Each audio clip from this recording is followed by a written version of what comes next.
무더운 안식일입니다. 그쵸? 이 안식일 더 시원한 곳을 두고 또 하나님의 말씀을 찾아오신 여러분들을 진심으로 환영합니다. 예전에요, 아주 오랜 친구 사이인 할머니 두 분이 오랜만에 만나서 이야기를 나누시게 되었습니다. 서로의 안부를 묻고 나서 한 할머니가 이렇게 말씀하셨어요. 바깥 어른은 잘 계신감? 그랬습니다. 그랬더니 다른 할머니가 이렇게 대답하셨습니다. 지난주에 죽었다오.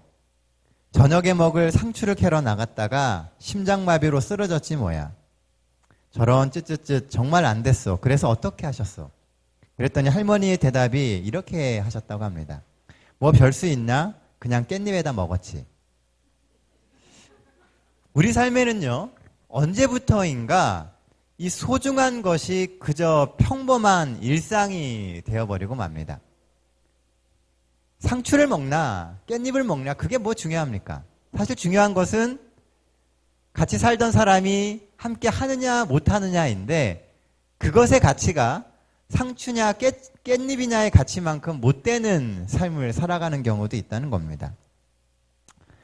그저 평범한 일상 속에서 우리는 소중한 가족, 부모님의 사랑, 또 자녀들의 노력, 간절했던 신앙, 그 많은 것들을 잃어버리며 살아갑니다. 특히 이 무더운 여름에 또 요즘과 같은 휴가철에는 더 그런 것 같습니다.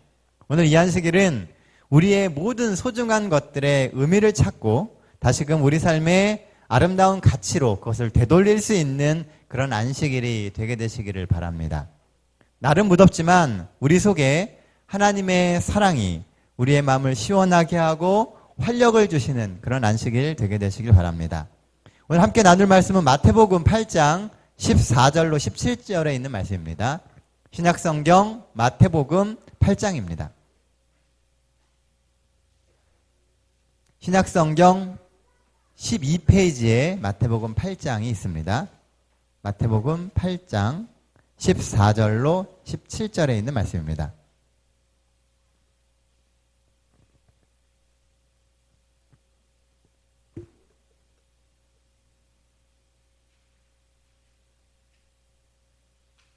자, 우리 한 절씩 번갈아 가면서 읽겠습니다. 8장 14절입니다. 예수께서 베드로의 집에 들어가사 그의 장모가 열병으로 앓아 누운 것을 보시고 그의 손을 만지시니 여인이 일어나서 예수께 수종 들더라.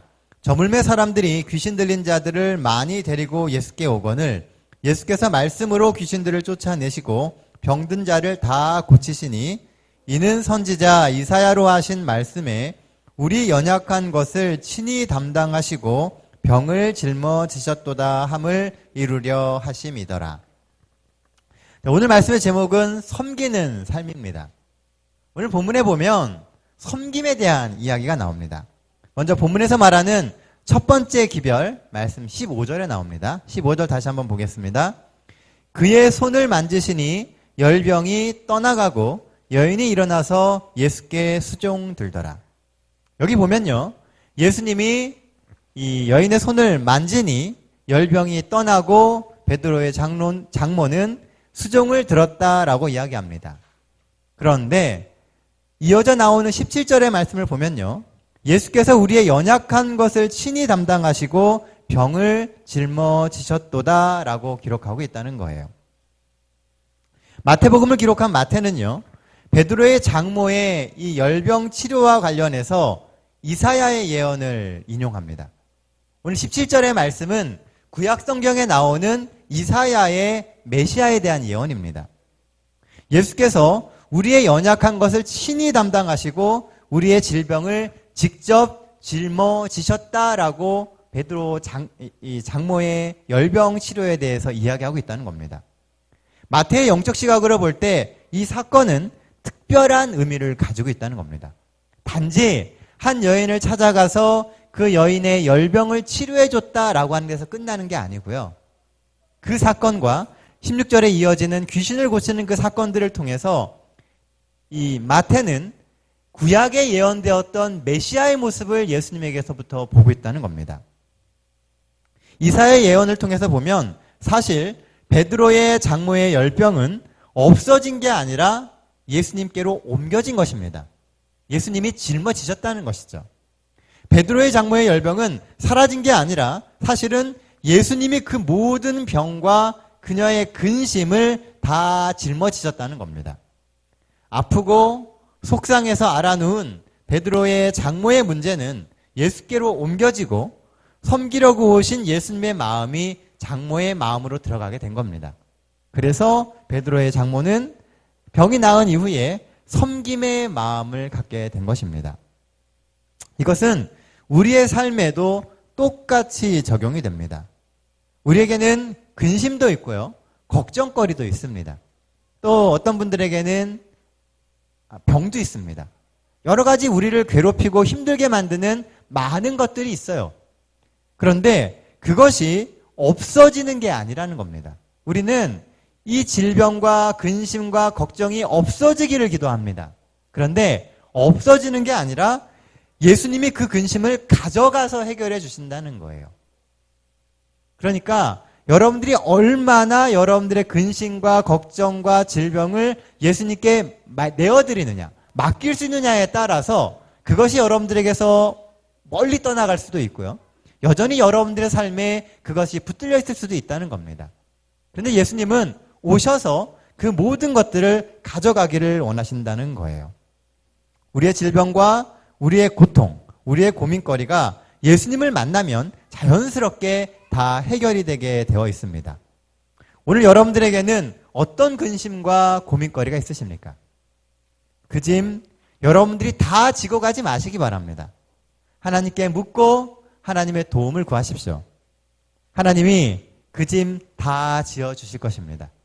날마다 우리 짐 지어주시는 분, 그분은 여러분들이 섬기는 하나님이십니다. 하나님이 오늘 여러분들의 짐을 져주시겠다고 이야기하세요. 그 짐을 예수님께 맡기게 되시기를 바랍니다. 예수님을 만났다라고 하는 것은요, 예수님께 우리의 마음의 짐을 넘기는 것을 이야기하는 것입니다. 예수님께서 당신의 마음을 우리에게 주시고 우리의 모든 고통을 짊어져 주실 것입니다. 이게 하나님이 기뻐하시는 거룩한 산제사로 우리의 삶을 드리는 거예요. 우리의 짐을 드리고 예수님의 마음을 받는 것. 그래서 예수님이 매 순간 우리를 대신해서 우리의 짐과 우리의 고통과 우리의 질병을 낫게 하시는 것이 거룩한 산제사가 되게 되는 것이라는 겁니다. 그러므로 좋은 그리스도인은요, 우리 속의 근심과 고통을 예수님께 잘 가져오는 사람입니다. 잘 믿는다라고 하는 것은요, 여러분들의 어려움과 힘든 것을 잘 가져와서 예수님께 드리는 사람이라는 거예요. 이야기하고 그것을 맡기는 사람이 믿음이 좋은 것입니다. 여러분들이 그런 신앙인이 되기를 원하십니까? 꼭 근심과 고통을 하나님께 잘 가져오는 좋은 신앙인들이 되시기를 간절히 바랍니다. 요즘에는요, 이 웬만한 핸드폰은 전부 다 카메라가 달려 있습니다. 그렇죠? 그래서 아무 데서나 우리는 쉽게 사진을 찍을 수 있어요. 때문에 근래에 들어서 일반 카메라의 판매량이 많이 줄었다고 합니다. 그런데 그럼에도 불구하고요, 아마 일반 카메라는 영원히 없어지지 않을 겁니다. 왜냐하면 일반 카메라는요, 휴대폰 카메라로 절대로 따라올 수 없는 아주 이렇게 퀄리티가 높은 사진을 찍을 수 있기 때문에 그렇습니다. 사실 사진은요, 빛의 양에 의해서 그 품질이 결정이 됩니다. 빛은 렌즈를 통해서 들어오는데 렌즈가 커야 좋은 사진을 찍을 수가 있어요. 그런데 우리가 가지고 있는 핸드폰은요, 그 렌즈의 크기에 한계가 있습니다. 왜냐하면 이 핸드폰의 주 기능은 사진을 찍는 게 아니고요, 전화를 하는 거거든요. 그래서 렌즈를 어느 크기 이상 넓힐 수가 없습니다. 반면에 일반 카메라는 충분히 렌즈 크기를 더 넓힐 수 있어요. 요즘에 나오는 이 좋은 카메라들은요, 렌즈를 뺐다 꼈다 합니다. 그래서 원하는 렌즈를 계속 끼워갈 수가 있습니다.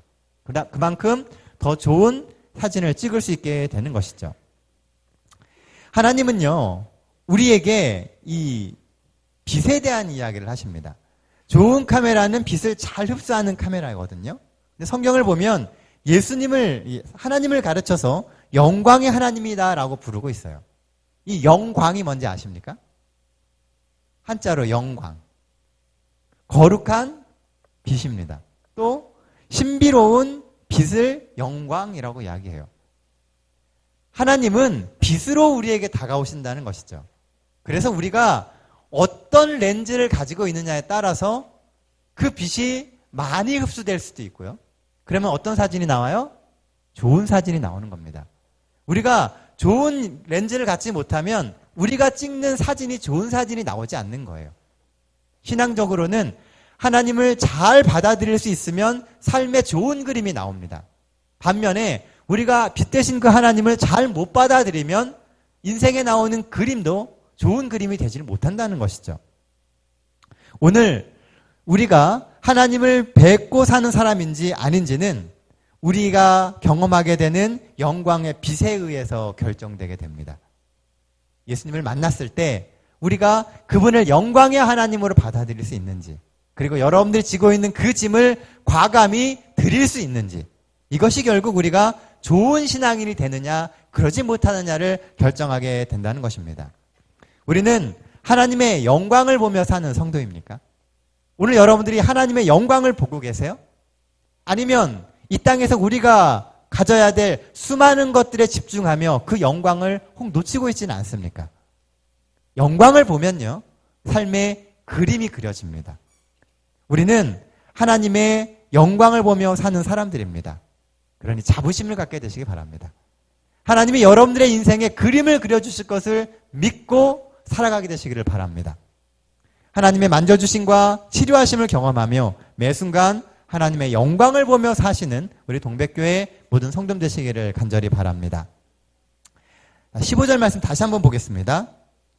그의 손을 만지시니, 예수께서 베드로의 장모의 손을 만지시니 열병이 떠나가고 여인이 일어나서 예수께 수종들더라. 본문에서 말하는 두 번째 기별은요, 수종에 대한 이야기입니다. 수종. 여기 보면 베드로의 장모는 열병이 나은 후에 예수께 수종을 들었다라고 되어 있습니다. 자, 수종을 드는 게 뭡니까? 수종. 섬겼다라고 하는 뜻이죠.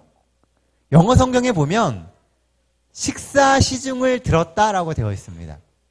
병이 나으니까 베드로의 장모가 뭘 했다고요?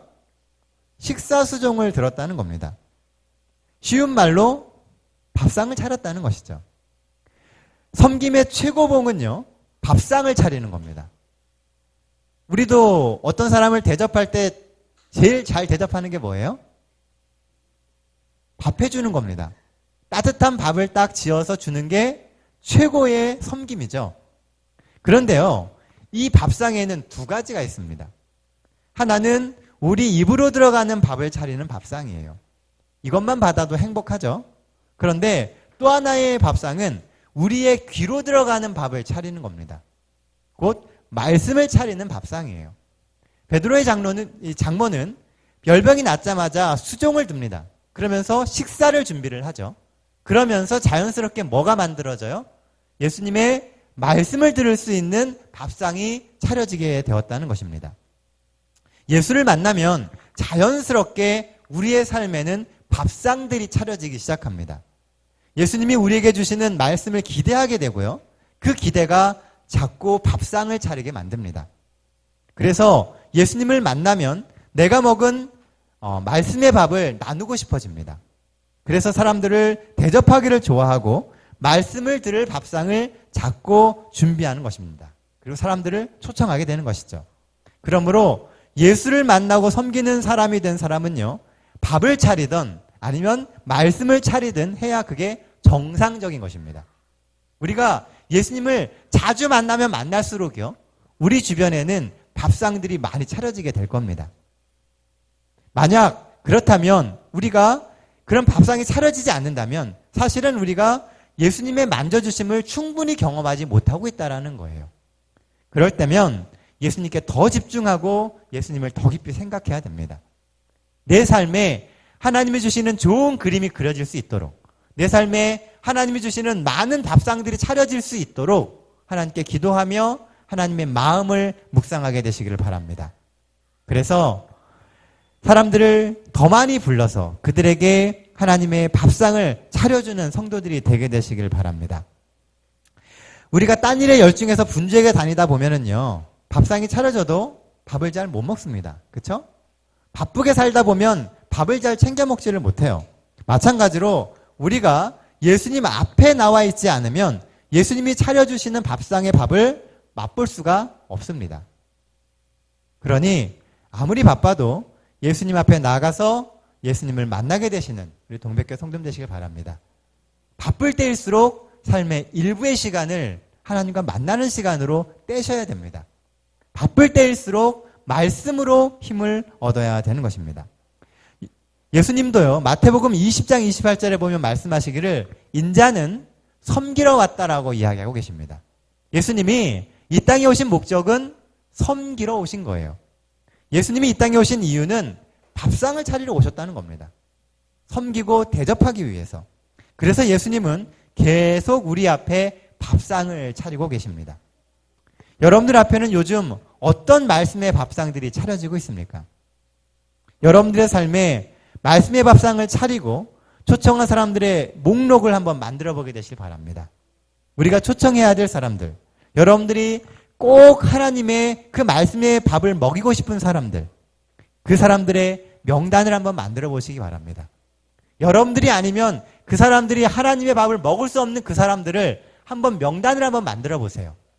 그 사람들은 여러분들이 밥을 먹여야 할 사람들입니다. 그리고 그들을 위해서 기도하시고 말씀의 밥상으로 초청하게 되시기를 간절히 바랍니다. 다가오는 9월 11일부터 19일까지는요. 우리 동백교회에서는 특별한 전도회를 준비하고 있습니다. 우리가 말씀을 먹이고 싶은 그 사람들을 오게 만드는 게 아니고요. 직접 찾아가는 겁니다. 직접 찾아가서 1대1로 성경을 가르치고 말씀을 주는 그런 전도회입니다. 그들이 원하는 시간 아무 때나 새벽도 좋고 밤늦게도 상관없습니다. 편안한 시간, 편안한 장소 어느 곳이든지 찾아가서 말씀을 주는 거예요. 그러니 여러분들께서 정말 말씀의 밥상을 나누고 싶은 그 사람들이 있다면 명단을 주십시오. 그러면 전도팀과 제가 같이 가서 이 말씀을 같이 나누는 시간을 갖도록 하겠습니다. 우리는요, 예수님이 차려주시는 그 말씀의 밥상에 지속적으로 참여해야 합니다. 자꾸 밥상을 차리고 그 밥상의 자리에 있어야 되는 거예요. 하나님이 주시는 말씀의 밥상에서 우리의 역할은 섬김의 직분입니다. 말씀의 밥을 대접하며 계속해서 섬기는 일이 하나님이 우리에게 맡기신 일이라는 겁니다. 하나님이 주시는 상황과 말씀을 받을 수 있는 기회를 우리의 섬김의 기회로 삼게 되시기를 바랍니다. 우리는 할 수 있는 한 계속 밥상을 차려야 합니다. 그리고 그 밥상들을 계기로 예수님이 영혼을 회복시키시는 그런 말씀의 밥상 역시 계속 차려지게 만들어야만 합니다. 그럼 우리는 우리의 삶에서 분명히 영육간에 강건해지는 경험을 하게 될 거예요. 그리고 어제 저녁 말씀드린 것처럼 우리의 그런 경험을 통해서 회개하고 돌아오는 수많은 영혼들을 여러분들이 보게 될 것입니다. 그게 우리의 삶의 기쁨이 되고 우리의 신앙의 힘이 되게 될 거예요. 여러분 때문에 하나님을 발견하고 신앙을 회복하는 수많은 사람들을 보게 되시기를 간절히 바랍니다. 여러분들의 하늘 면류관에 구원의 큰 별이 많이 붙는 그런 시간들이 되게 될 것입니다. 히브리서 1장 14절에 보면은요, 사단은 원래 섬기라고 보내심을 받은 천사였습니다. 그러나 사단은 하늘에서 자기의 그 섬김의 지위를 버리고 떠났어요. 섬김은 원래 사단의 특권이었는데요. 그 특권을 버리고 떠났기 때문에 예수님께서 그 후에는 그 섬김의 직분을 대신하신 것입니다. 그래서 예수님이 가끔씩 성경에는 천사장으로 표현이 돼요. 섬김의 최고봉에서 예수님이 그 일을 하셨다는 것이죠. 그런데 재미있는 것은요, 디모데전서 3장 13절에 보면 이 땅에서 집사의 직분을 잘하는 자는 아름다운 지위를 얻는다라고 기록하고 있습니다. 교회에서 집사 직분을 열심히 한다고 여러분들이 큰 직분을, 지위를 얻으신 게 있습니까? 글쎄요. 그런데 그럼 이건 무슨 얘기예요? 성경에서는 분명히 집사의 직분을 잘하는 자, 섬김의 직분을 잘하는 자는 아름다운 지위를 얻는다라고 되어 있거든요. 집사의 직분은 섬김의 직분이죠. 그래서 힘들고 어떤 때는 부담도 많이 됩니다. 그러나 이 섬김의 직분을 잘하면 아름다운 지위, 곧 성도의 지위이고요. 하나님의 자녀의 지위이고 사단이 버리고 떠난 그 지위를 우리가 얻게 되는 것입니다. 사단은 거절했지만 우리는 그 지위를 얻을 수 있다는 거예요. 무엇을 통해서요? 섬김을 통해서. 그 자리는 하나님을 섬기고 천사를 다스리는 그 지위입니다. 그래서 우리가 하늘에 가면 우리가 천사들보다 더 우월한 위치에 있게 되는 거예요. 왜냐하면 이 땅에서 섬김의 직분을 충실히 감당했기 때문입니다. 또한 하늘은 섬기는 자들이 더 대우받는 그런 곳이기 때문입니다. 결국 하나님의 만져주심을 경험한 사람이 섬김의 직분도 잘하게 되어 있고요. 그 섬김의 직분을 잘하는 사람에게 하늘의 지위도 허락되게 되는 것입니다. 그래서 제일 중요한 것은 하나님의, 예수님의 만져주심을 경험하는 거예요. 예수님이 우리의 삶 속에 들어오셔서 속죄의 만져주심이 생기게 될 때 우리의 섬김의 사역이 힘을 얻게 되는 겁니다. 예수님과 관련 없는 섬김은 실제로 행함으로 말미암는 의가 되게 되어 있습니다. 내가 뭐 했으니까 예수님께서 구원해 달라고 이렇게 얘기하게 되는 것이죠. 그런데 예수님과의 만남이 있고 예수님의 이 만져주심이 있고 예수님이 오셔서 우리의 삶의 모든 짐을 져주시는 경험을 하게 될 때 자연스럽게 섬김이 이어집니다. 이것은 우리를 구원에 이르게 하는 섬김이 되는 것입니다. 예수님이 내 삶에 오셔서 내 모든 고통과 질병과 근심을 해결해 달라고 구하게 되시기를 바랍니다. 예수님은 여러분들의 삶을 대신져 주시는 것을 그분의 최고의 기쁨으로 여기십니다. 구하십시오. 그리고 하나님의 만져주심과 치료하심을 경험하게 되시기를 간절히 바랍니다. 그리고 섬기는 하나님의 자녀로 거듭나게 되시기를 바랍니다. 예수께서 나의 죄를 맡아주시고 우리로 하여금 하나님의 은혜를 받게 하고자 우리를 집사나 장로 또는 성도로 부르신 것입니다. 우리의 부르심은 은혜와 구원을 주시기 위한 부르심이에요. 오늘도 이 감사한 부르심에 순종하며 하나님의 구원의 은혜를 누리고 기쁨으로 살게 되시는 우리 모든 성도 되시기를 간절히 바랍니다. 베드로의 장모는요, 이 예수님과의 만남을 통해서 새로운 삶의 이유를 찾았습니다. 지치고 힘들고 병들었어요. 그러나 예수님을 만나게 될 때 삶의 이유와 희망과 새로운 섬김의 길을 얻게 됩니다.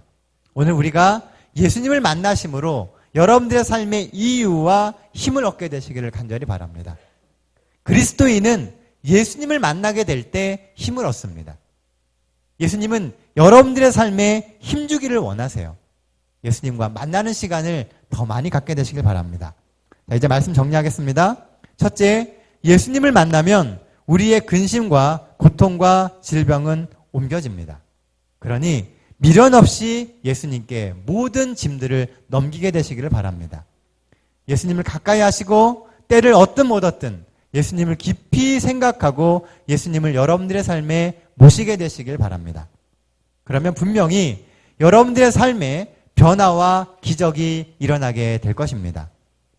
하나님이 오늘도 우리가 예수님 안에서 고통의 짐을 벗고 행복해지기를 원하십니다. 하나님과 함께 행복한 한 주를 살게 되시는 우리 동백교회 모든 성도 되시기를 바랍니다. 둘째, 섬김의 직분에 충실하십시오. 섬김은 기회입니다. 그 섬김을 통해서 우리는 영혼을 구하고 하나님의 구원의 일에 동참할 수 있습니다. 우리가 구원해야 할 대상들을 위해서 자꾸 밥상을 차리십시오. 그래서 하나님의 말씀의 꼴이 그 밥상을 통해서 많은 사람들에게 먹여지기를 바랍니다. 준비된 전도에도 활용하시고요. 우리의 삶에 보여지는 기회들을 활용해서 섬기고 나눠주십시오. 그렇게 섬기는 삶을 통해서 우리의 삶에서 예수님의 형상이 회복되고 하나님의 은혜가 증명되는 그런 성도의 삶을 살게 되시길 바랍니다. 날이 여전히 뜨겁고 덥죠. 하지만 사실 오늘이 가을의 시작인 입추입니다. 뜨겁고 더운 날씨 가운데서 가을이 오는 것을 몰랐는데요. 어느 순간 가을이 왔습니다. 결실의 계절인 가을이 코앞으로 다가오고 있습니다. 우리의 삶에도 아름다운 열매가 많이 맺혀지게 되길 바랍니다. 이 한 주도 하나님의 은혜 안에서 행복의 열매, 감사의 열매, 성장의 열매가 자라는 우리의 삶이 되시길 간절히 바랍니다. 우리의 삶의 주인 되시는 하나님께 다가가는 이 한 주가 여러분들의 삶에서 큰 발전이 있는 한 주가 되게 되시길 바랍니다. 하나님과 가족과 이웃을 잘 섬기심으로 이 한 주도 하나님의 은혜가 우리 주변의 사람들에게 나눠질 수 있는 한 주가 되게 되시길 바랍니다. 넘치는 하나님의 은혜가 여러분들의 삶에 충만하길 바라며 오늘 말씀 마치겠습니다.